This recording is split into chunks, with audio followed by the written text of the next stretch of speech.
Assalamualaikum warahmatullahi wabarakatuh. Gimana kabarnya sahabat-sahabatku semuanya? Semoga kalian dalam keadaan sehat walafiat dan dimudahkan dalam segala urusan. Baik, pada kesempatan kali ini saya akan share ke teman-teman semuanya, yaitu berapa lama proses untuk pembuatan paspor melalui M-Paspor ya, secara online. Jadi pada hari ini saya akan kasih tahu ke teman-teman sesuai dengan pengalaman saya bagaimana saya membuat paspor secara online dan prosesnya berapa lama. Jadi di video ini saya akan share buat teman-teman semuanya yang membutuhkan informasi ini. Namun sebelum saya kasih tahu, bantu support channel ini dengan cara like video ini dan jangan lupa juga subscribe channel ini agar nanti lebih banyak orang yang terbantu dengan adanya video ini ya. Jadi teman-teman, pada hari ini saya akan kasih tahu, dan ini sesuai dengan pengalaman saya selama saya membuat paspor di M-Paspor ya. Jadi teman-teman, perlu kita ketahui semua bahwa aplikasi M-Paspor itu sebagai sarana untuk kita membuat jadwal untuk kita pergi ke kantor imigrasi terdekat ya. Bukan artinya mungkin teman-teman berspekulasi bahwa teman-teman membuat secara online setelah jadi kalian jemput gitu ya. Jadi tidak seperti itu. Jadi sebenarnya saya dulu awalnya berpikir seperti itu, ternyata tidak ya. Ternyata kita di aplikasi M-Paspor ini sama halnya kita membuat jadwal untuk kita ke kantor imigrasi terdekat. Nah, disitulah nanti kita membawa berkas-berkas yang sudah kita upload. Namun disitu nantinya keuntungan yang kita dapatkan, data-data itu tidak perlu lagi dicek karena sudah masuk di data yang dimana data itu sudah dicek sebelumnya melalui online. Jadi seperti itu ya teman-teman. Kemudian untuk proses berapa lamakah jadinya paspor setelah kita berhasil membayar di aplikasi M-Paspor.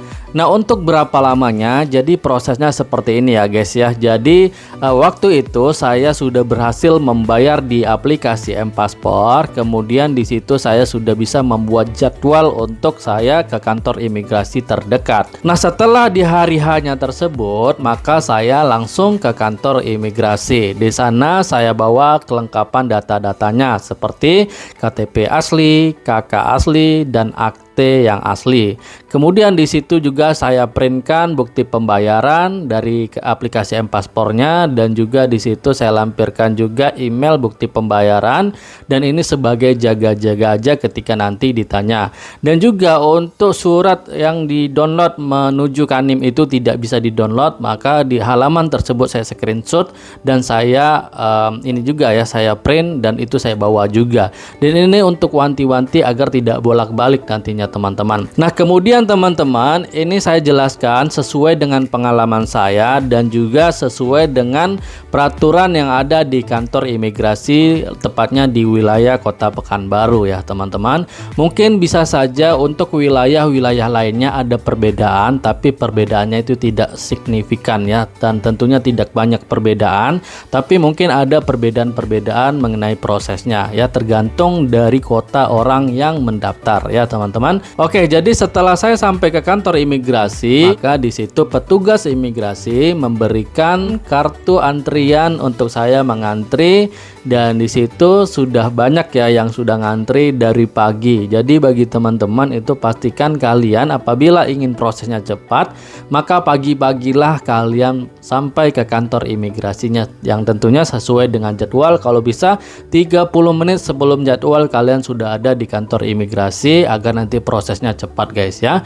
Oke teman-teman, setelah nanti teman-teman sudah di kantor imigrasi dan sudah mendapatkan nomor antrian, maka teman-teman nanti ditunggu. Setelah nanti teman-teman dipanggil, maka di situ sesuai dengan pengalaman saya ketika saya dipanggil, yang dipinta yang pertama adalah KTP asli, kemudian KK asli, kemudian akte yang asli. Itu yang dipinta.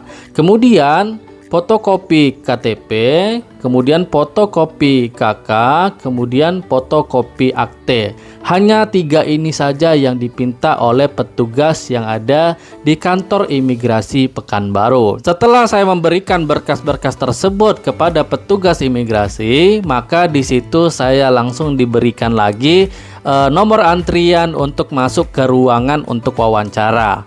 Nah, di situ saya nunggu lagi guys ya, nunggu sekitar 10 menitan. Kemudian di situ saya dipanggil lagi untuk tes wawancara. Nah, di tes wawancara ini nanti kita akan disuguhi pertanyaan-pertanyaan ya. Jadi di situ nanti ditanya kalian mau kemana, terus tujuannya apa, berapa lama, itu nanti ditanya oleh petugas imigrasi.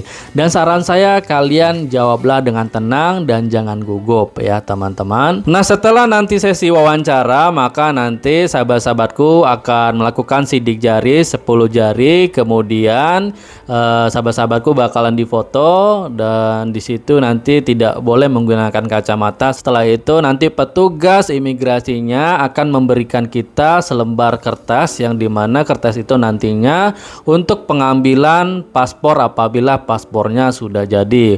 Untuk proses pembuatan paspor itu menunggu waktu selama 1 minggu untuk kantor imigrasi Pekanbaru. Bisa saja nanti di kantor imigrasi kalian lebih cepat bahkan lebih lama ya, itu tergantung dari kantor imigrasinya masing-masing dan tergantung banyaknya orang yang membuat paspor ya teman-teman. Jadi begitulah proses ya untuk pembuatan paspor secara online. Jadi kita membuat paspor secara online itu menurut saya sama halnya kita membuat paspor secara offline.